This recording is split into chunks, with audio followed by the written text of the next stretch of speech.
Apple, you guys had so much going for you with this Apple event, showing off the Mac Studio, the Studio Display, these new colors, the M1 iPad Air, all this stuff. And then the Studio Display makes it into the hands of reviewers, and I take a look at some of the stuff that they're talking about in these reviews and realize that it is the stupidest display that you have ever made.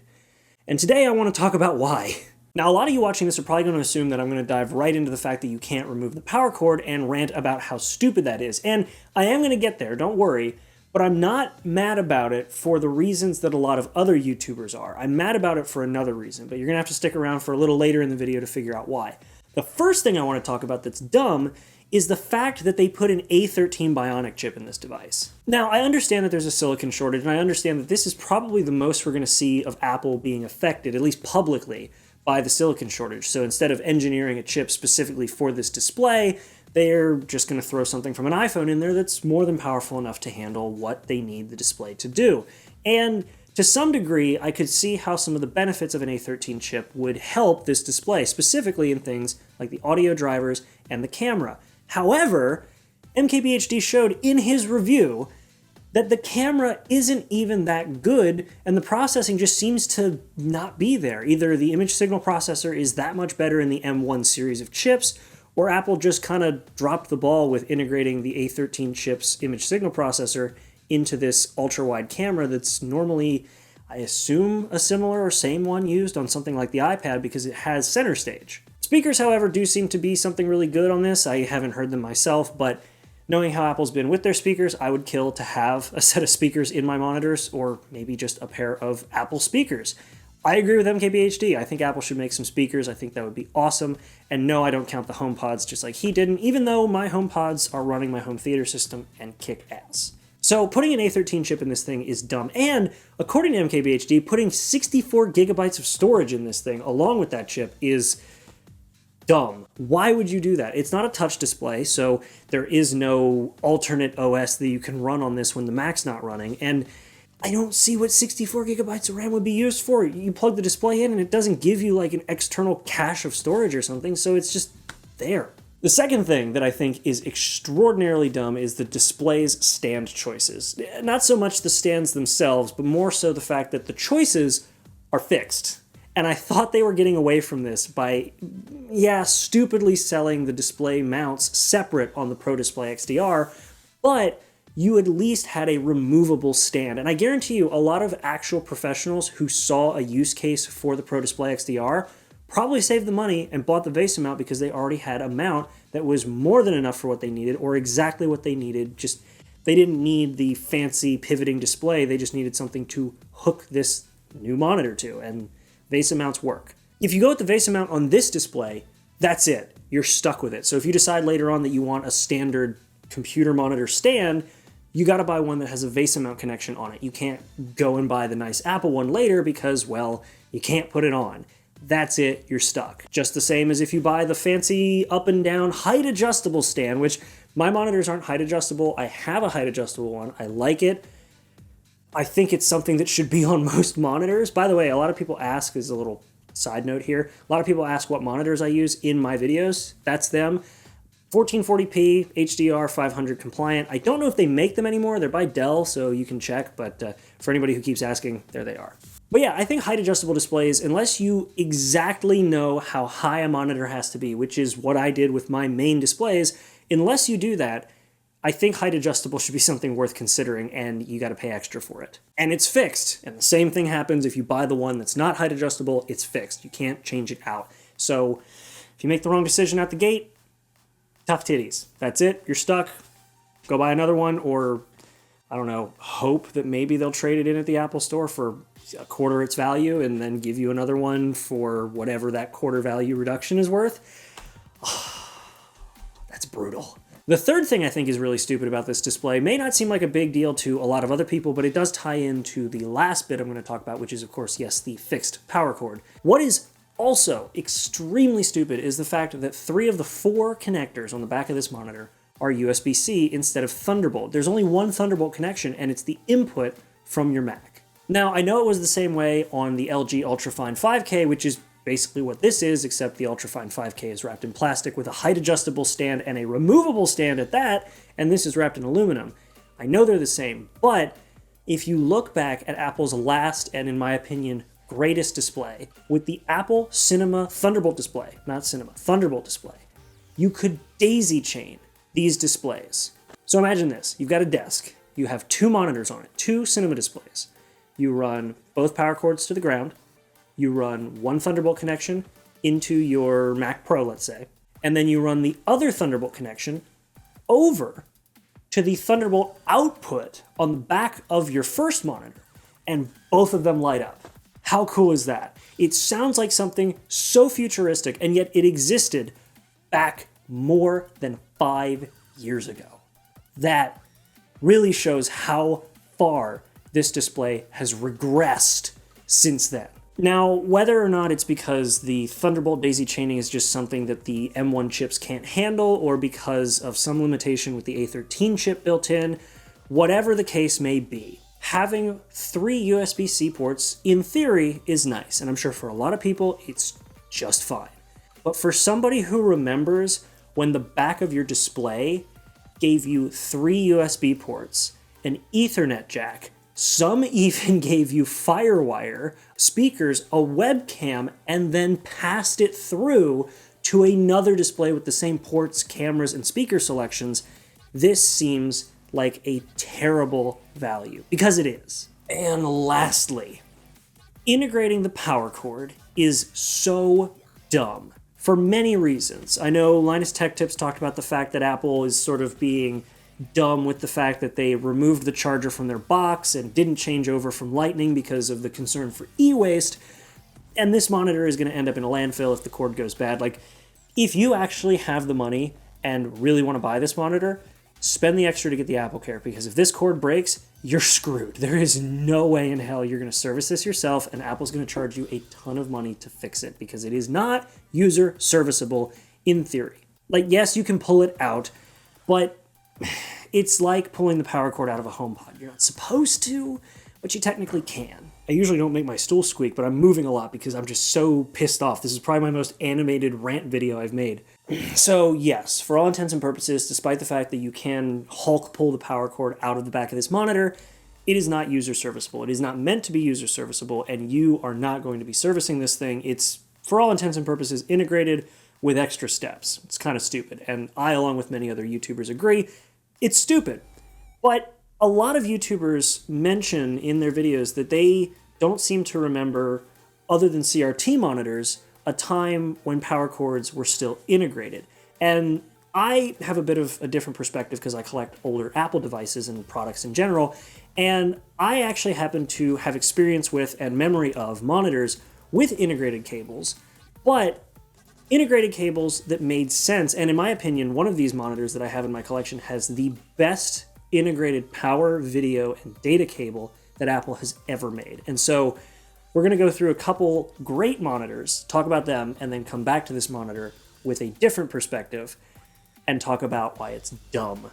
So first, let's step back to 2011, because in 2011 through 2016, Apple made the Thunderbolt display. And this was, in my opinion, the best display they ever made. And I'm going to gloss over it a little bit because I covered most of what was cool about it in the previous bit where I talked about why the port selection on the back of this other monitor was stupid. But yeah, this thing had a bunch of ports on the back. It had a removable power cord, but the video cable was integrated. And it was integrated because it had a Thunderbolt connection and a MagSafe connection. So if you had a MacBook of that era, you could charge it while connecting it to the display through Thunderbolt, and it gave you all those ports. Plus the daisy chaining, plus the fact that it was 1440p in 2011, that was awesome. Built-in webcam, built-in speakers, Ethernet. Apple, who are you? What is this? Are you feeling okay? Because this is a really good monitor. Yeah, it wasn't height adjustable, but in my opinion, the height that Apple usually set their monitors at back in the day was right in that sweet spot, so I never really had any issues with it when I used it. Oh yeah, it even had a microphone on top. I don't know how I forgot about that. So you could do a full FaceTime call with this thing, and it was great. Now these next two kind of overlap, and they're very similar to the Thunderbolt display, which was just the Cinema display, the last version of the Cinema display. A lot of the specs were exactly the same on the 27-inch model. In fact, They were almost identical. The only difference was that you only had USB around back because it was a USB hub, not a Thunderbolt hub, because they drove it through mini DisplayPort, a weird standard that's actually up until recently was still being used on the Surface devices, but all of the other features that aren't pertaining to Thunderbolt still persisted. So another great value, another amazing display. Again, 2010, 1440p. What is this? And in the years that they were being produced, there was some overlap between the Cinema display and the Thunderbolt display. So you could get the less expensive Cinema display, not get all the same features for the port selection, or bump up to the full-blown Thunderbolt display. That was really cool. And it wasn't a huge price difference, so you could usually go for the other one versus now where it's $1,500 or $5,000 and no stand. Now this one also had an integrated cord that had the MagSafe, the mini display port, and the USB on it, but again, the power cord was removable. We still have the power cord as a serviceable piece of equipment. Now before this, spanning from 2004 to 2010, we had various different iterations of the aluminum unibody design of the Cinema display. And this is my favorite design of all time, but like I said, I think that the actual Thunderbolt display is the best one of all time. But if we move around back, yeah, every cord is integrated into one piece. It's not removable either. See, here we go. See, Apple integrated the cord all the way back in 2004 and it was dumb. But wait, what's this? What the hell is this? Well, I'm glad you asked. This is Apple's power brick for this display. Yes, it had an external power brick, and yes, that reversible plug that looks like a giant USB-C connector is what plugs into one side of this power brick. But if you move down, that there is your standard 3-prong PC power plug. The same thing you'd plug into a power supply on a modern computer.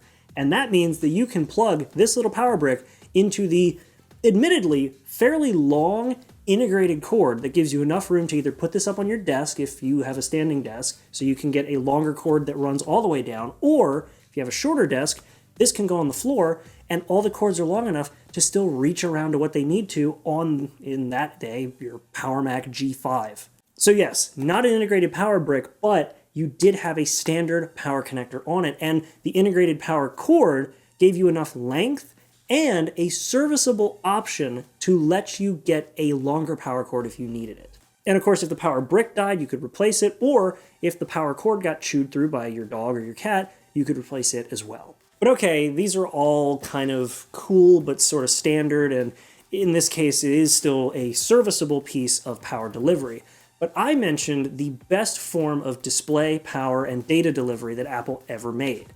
So let me introduce you to Apple's last studio display before this one. So yeah, I'm not going to go further back than 2001 other than to reference this beautiful CRT monitor, which also used this same connector. But the display connector I'm talking about is Apple's ADC, or Apple Display Connector. Now, if you look at the back of this monitor, it is one integrated power cord. But it's not just a power cord. In fact, it doesn't even look like a power cord. If you look at the end, it looks like a more complicated DVI connector with a ton of pins and rounded edges. What the hell am I looking at? Well, if you had a compatible Mac that had the ADC plug on its graphics card, you could plug this into your Mac, and that is it. Now, when I say that's it, I mean that's it. You now have full access to the USB hub on the back of the monitor for things like your keyboard, and it even carries data from something like a USB thumb drive, though for its era, it is just USB 1.1 or USB 2, not super fast. It also provides power to the monitor from the computer. That's so cool. That means that if you really wanted to, you could run an Ethernet cord, a power cord, and that's all that runs to the wall. Everything else is run directly off the computer itself, even the monitor's power. That is freaking awesome. Like, imagine if they had evolved this, because honestly, this is something that I could have seen Thunderbolt doing if they had actually given it enough power delivery out of the computer. But whether it be power delivery issues, power supply draw, whatever the case may be, I kind of think that they may have limited it or just decided not to do it for engineering's sake. Which is unfortunate because I had maybe considered that it was a power delivery issue, but then I realized if they had run into a power delivery issue with Thunderbolt, they surely would have run into a power delivery issue by trying to deliver power to this monster CRT, 17-inch CRT monitor, all powered by your graphics card. That's kind of wild and sounds kind of wildly futuristic to have a graphics card that is straight powering your monitor. And I'm sure y'all are thinking, well, there has to be some sort of drawback. Like, there's no way that this is as good as having a dedicated power supply and a connector. It's probably some low-resolution piece of garbage, right? Well, no. The best Apple Studio display you could buy from that era was 1920 by 1200. And that was in 2002. But what if you wanted to run this off of a laptop? There's no way on earth they'd be able to integrate something like this into a laptop. And you're right, so I guess you're plumb out of luck. There's no way to power your display off of your laptop because, well, why would you want to do that? Oh, but wait!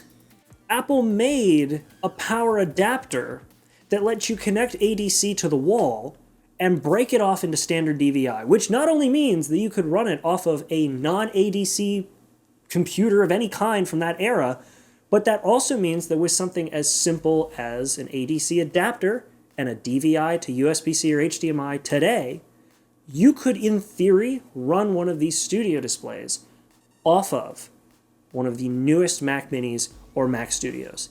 Actually, if you guys want me to do that, I have 2 of these displays. Let me know in the comments if you want me to try to run these studio displays off of my M1 Mac Mini, or even better, when I get my Mac Studio. Let me know if you guys want to see me run these 2 displays off of that. I think that'd be really cool. Oh yeah, and I forgot the best part. Because this display integrates so directly with the Mac in terms of power and data, you can press the power button of the monitor and turn the Mac on, which is super convenient if it was like a Mac in a recording studio where you have it like tucked away somewhere trying to keep it quiet for the recording booth. You can just leave it there and just power it on when you need it by pressing the power button on the monitor. That is next level genius. So now that we've gone back 22 years, literally 22 years, these monitors came out in the year 2000, and we've talked about the fact that they had a connector that gave power, display, and data to the monitor, and allowed you to turn the Mac on by turning the monitor on. Let's fast forward again to this year. This year with the new Studio display, which after having played around with the old Studio displays, I now realize that the new Studio display, the name alone, is a massive set of shoes to fill for this display, and it didn't do it. So let's take a look at it one more time in a little bit of a ranty way with this new perspective. So, the power cord is integrated, but you have to run a Thunderbolt cord down to whatever device you connect, even though back in the day the Thunderbolt connector was what was integrated, but it also gave you a charger so you could charge a MacBook. Yes, you can charge the MacBook through Thunderbolt, that's fine and dandy. But on top of being able to charge your MacBook via Thunderbolt on the new one, it gives you USB-C. That's cool until you realize that the Thunderbolt display then also gave you FireWire, Ethernet, 3 USB ports, another Thunderbolt port, a webcam, speakers, and you could daisy chain another one with all those same features to it. Oh yeah, and the power cord was the same one they used in the iMac and also removable. Modular and available pretty much anywhere. So then going back a little bit, okay, cool, you've got one that isn't Thunderbolt, so you only get a USB hub that requires the USB connector. The display connector is still integrated, but it also still charges your MacBook if you have one, and of course, removable power cord. Not bad. Oh, something I forgot to mention with all of these, well, at least with 3 of the models I've talked about, the Cinema with the better design, and the Thunderbolt display, you can remove all of the stands. It's a little bit of a pain in the ass, but it is doable. So yeah, rounding back around, Studio Display has an integrated power cord, but so did the aluminum unibody Cinema display. But wait a minute, you had a dedicated power brick that did have a removable power cord for the monitor and a removable power cord for the wall, and you could replace this, you could replace the power cord. The only things that could potentially fail were the integrated cords, but that hasn't happened yet, and I've had one for a very long time and have used it vigorously, so I think you're all right there. Looking back again at the Studio display, you have an integrated power cord, Thunderbolt for the display. The Thunderbolt charges your MacBook and turns the monitor on and gives you a hub. That's fine, but with one completely integrated connector that came out all the way back in the year 2000, you could connect one cord to your Mac, and that one cord gave you data, power, and video. And it powered on your Mac. And if you didn't have a Mac that had that port, you could buy an adapter and connect the ADC to power and then adapt it to DVI. Oh, and for just a little added benefit, you could then also run that USB cord out of that same adapter into the Mac and keep using your USB hub. The engineering that Apple had back in the day was amazing. Nothing short of mind-blowing, the amount of integration that every single product had with itself. And that still persists today, but seems to have gotten more simplistic and, by extension, to many degrees, worse. And again, just integrating the power cord is dumb. But if they had integrated the power cord and put a full Thunderbolt system through it that could power it off of a Mac Studio, because I guarantee you that power supply could potentially do it. And I don't know if it's a limitation of the Thunderbolt power output or what, but imagine if you had a studio display that you could plug directly into the Mac Studio and it just turned on.